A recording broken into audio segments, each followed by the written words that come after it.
TNT analyst Charles Barkley is not happy with how the Los Angeles Lakers are handling Bronny James' development.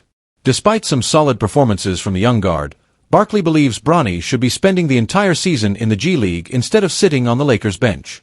And he didn't hold back, calling out J.J. Redick for not giving Bronny the minutes he needs to improve. Leave your like and subscribe to the channel so you don't miss any updates. I wish nothing but the best for Bronny James, Barkley said during an appearance on the Dan Patrick Show. But he should be in the G League to develop his game. I get that he and LeBron want to play together, but right now, nobody improves by sitting on the bench. If the Lakers truly care about his long-term success, they should prioritize his development over publicity. Keeping him on the NBA roster, where he barely gets to play, is only slowing him down. Barkley's comments come after Stephen A. Smith's recent criticism of Bronny. The ESPN analyst went viral for saying that Bronny wouldn't be in the NBA if he wasn't LeBron's son. That statement didn't sit well with LeBron, who confronted Smith after a game. LeBron took to social media to fire back, defending his son's work ethic and dedication to the game. "Y'all stay talking about my son like he ain't earned his spot," LeBron posted. "This kid works harder than most of y'all ever will. Let him grow, let him hoop. He's where he belongs." Smith's take came right after the Lakers' matchup against the Philadelphia 76ers, where Bronny had a tough night. In 15 minutes on the court, he missed all 5 of his shot attempts, turned the ball over 5 times, and was stuck guarding Tyrese Maxey, who went off for 43 points. It was a rough outing for the rookie, and the backlash on social media was immediate. For Charles Barkley, Bronny's struggles are not on him, it's on the Lakers for putting him in a bad situation. "I think what Stephen A. was trying to say is that Bronny shouldn't be playing against grown men in the NBA right now," Barkley added. "He should be in the G League, where he can actually develop. The Lakers shouldn't have put him in this situation in the first place. He should spend the entire season there. Instead, they're throwing him into games when he's not ready, and then people are surprised when he struggles." But here's the thing, Bronny has been thriving in the G League. Playing for the South Bay Lakers, he's put up 21.9 points, 5.3 rebounds, and 5.3 assists per game, while hitting 38% of his threes in 11 games. In that environment, he's more confident, making plays, and showing glimpses of the potential that scouts saw before the draft. And he's already had some breakout performances. Earlier this week, he dropped 39 points in a huge 122-118 win over the Santa Cruz Warriors. After the game, Bronny sent a clear message: he's out to prove that he belongs.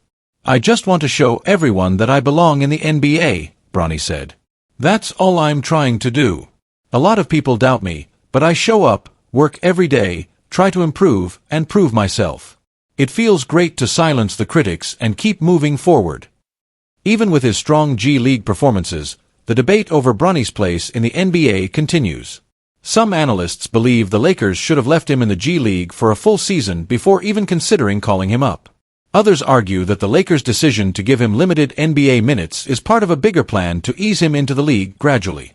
But one thing is clear, every move Bronny makes is under a microscope. Being LeBron James' son comes with massive expectations, and every bad game becomes a headline. Meanwhile, other rookies around the league are allowed to struggle and develop without the same level of scrutiny. For now, the Lakers face a tough decision. Should they send Bronny back to the G League full-time, allowing him to play regular minutes and continue growing? Or should they keep him on the NBA roster, despite the limited playing time and harsh criticism? No matter what happens next, Bronny James is determined to prove himself. Whether it's in the G League or the NBA, he's going to keep working, keep grinding, and keep showing why he deserves a spot in the league. The Los Angeles Lakers suffered a devastating defeat to the Chicago Bulls at the United Center on Thursday night, an emotional roller coaster that ended with an agonizing buzzer beater. This loss, which had significant implications for the team's playoff positioning, was a gut punch to the Lakers, who had hoped to secure another win in a tightly contested playoff race. Former NBA player Kendrick Perkins, now an analyst, didn't hold back during his segment on ESPN's First Take the following morning. Perkins, who played with LeBron James during their time with the Cleveland Cavaliers, offered a brutally honest take on the Lakers' situation and their prospects going forward. "The Lakers are in trouble," Perkins said. Perkins painted a grim picture for the Lakers as they face a tough schedule in the coming weeks. "And here's the biggest problem," Perkins continued. LeBron James isn't healthy.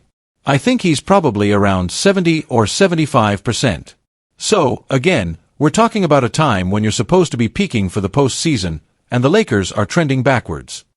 LeBron James, who returned to the lineup after a 7-game absence due to a groin injury, has not looked like his usual self. It's clear that James is not playing at the level that fans have come to expect from him, and this has raised concerns about his health heading into the playoffs. My sources are telling me he's not healthy, Perkins added. He's not the same player he was before the injury. And that's a huge concern for the Lakers, especially as they're trying to get ready for the postseason. James' struggles have been a major storyline for the Lakers this season. The 4-time MVP has been dealing with nagging injuries, and his performance on the court has been inconsistent. In the game against Chicago, James shot just 8 of 20 from the field and failed to hit any of his 5 attempts from beyond the arc. His lack of scoring and overall impact on the game was noticeable, especially in the critical moments when the Lakers needed him most. Austin Reaves, despite playing through his own ankle injury, stepped up and led the Lakers in scoring with 30 points. Reaves' performance was a bright spot in an otherwise disappointing game for the Lakers. Meanwhile, the Bulls had 2 standout performances from Kobe White and Josh Giddey. White finished with 26 points on 9 of 20 shooting, 5 of 10 from 3, and added 9 assists and 3 rebounds. Giddey, who was instrumental in the Bulls' late-game surge, contributed 25 points, 14 rebounds, 11 assists, and 2 steals. The Bulls' win was their 9th in their last 11 games, including 2 victories over the Lakers in just a week's time. As the Lakers head into the final stretch of the season, the pressure is mounting. With LeBron James not at 100%, the Lakers will need to find a way to improve their play, both offensively and defensively, if they hope to make a deep playoff run. If they don't, the Lakers could find themselves fighting for a spot in the play-in tournament, rather than competing for a top seed in the postseason. The next few weeks will be crucial for the Lakers, and only time will tell if they can turn things around in time for the playoffs. The Los Angeles Lakers are approaching a crucial summer, regardless of whether they clinch a championship this season.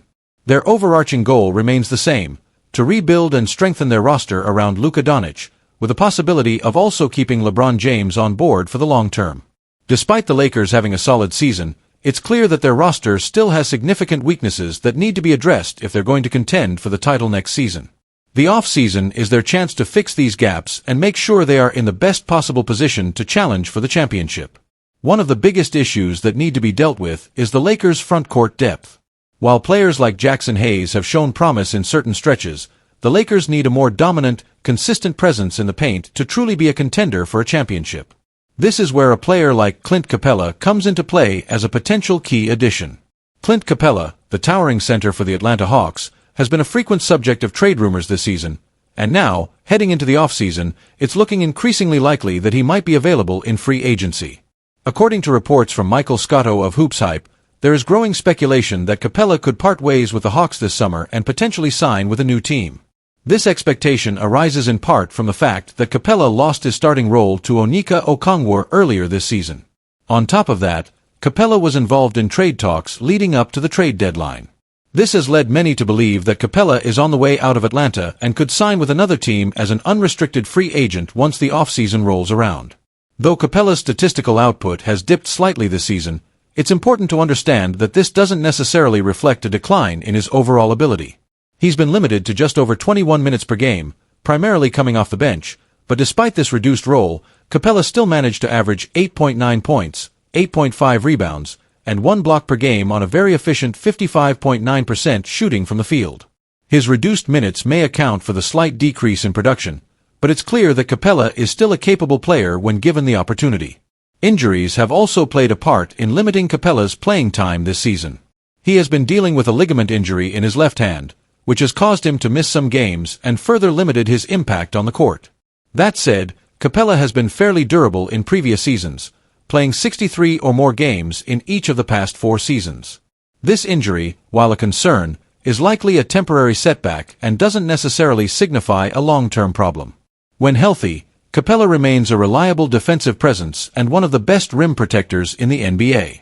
His skill set includes a knack for rebounding, as well as finishing around the basket, particularly in pick-and-roll situations. Capela's ability to set solid screens, finish lobs, and be a consistent shot blocker in the paint could provide the Lakers with exactly what they need to strengthen their frontcourt defense. For a team like the Lakers, who have had issues at times with rim protection and interior defense, adding someone of Capela's caliber could be a major step forward in addressing those weaknesses. One of the key benefits of having Clint Capela on the roster is the pick-and-roll chemistry he could potentially develop with Luka Doncic. If the Lakers manage to bring Doncic into the fold, Capela's ability to roll to the basket and finish off lobs could be a perfect fit with Doncic's playmaking and vision. This partnership could be a game-changer for the Lakers' offensive system, as it would give them a true lob threat and someone capable of finishing off plays in the paint. Pairing Capela with Hayes as a backup would also give the Lakers a much-needed boost in their frontcourt rotation. Hayes, who has been effective in stretches, would benefit from having a veteran like Capela as a partner or mentor. The combination of the two big men could give the Lakers a much more formidable interior presence, helping them to match up better against other top teams in the league. Having someone like Capela in the frontcourt would also allow the Lakers' perimeter defenders to be more aggressive, knowing that they have a capable shot blocker protecting the rim behind them. This could free up their wings and guards to take more risks on the defensive end without fearing easy points in the paint. Capela's presence would create a much stronger defensive foundation for the team, which could make all the difference in crucial games during the postseason. However, acquiring Capela will not be a straightforward task. He won't come cheap, and the Lakers are not the only team interested in his services. Several teams around the league are in need of a reliable center like Capela, so the Lakers will face stiff competition in free agency. To sign Capela, they will likely need to free up enough cap space, which could require making some difficult roster decisions or trades. The Lakers may have to move certain contracts or potentially let go of some players to fit Capela into their salary structure. Even with these challenges, if the Lakers are able to secure Clint Capela, it would be a major win for them in the offseason. Capela's ability to provide elite rim protection, his rebounding ability, and his offensive skill set as a lob finisher would significantly elevate the Lakers' chances of competing for a championship next season. Adding him would give the Lakers a much more balanced roster, with a stronger frontcourt that could stand up against other top teams in the league. The key question now is whether the Lakers can free up enough resources to make this move happen. If they do manage to secure Capela, their frontcourt would go from a major question mark to one of the most dominant and intimidating in the league. It's a move that could have serious title implications for the Lakers, and one that would go a long way in securing their future as championship contenders. With the right additions, like Capela, the Lakers could be primed for a dominant run next season.